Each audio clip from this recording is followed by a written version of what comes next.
How to delete Telegram files permanently from your mobile device.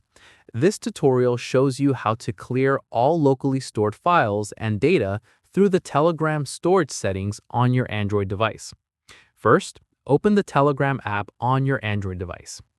After that, tap on Settings from the floating navigation bar at the bottom. From there, tap on Data and Storage to open your storage settings. At this point, tap on Storage Usage at the top of the screen.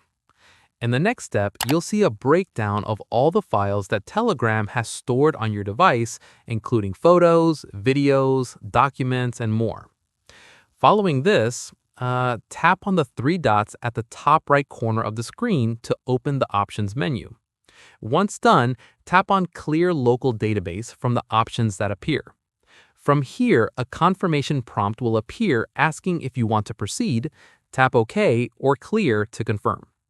At this stage, Telegram will begin clearing all locally stored files and data from your device. Finally, once the process is complete, your Telegram storage will be fully cleared and all the files that were taking up space on your device will be permanently removed. And that's it. If this Telegram guide helped you free up storage by clearing your local files, give it a like, subscribe for more Telegram tutorials, and tap the bell icon for updates. See you in the next one.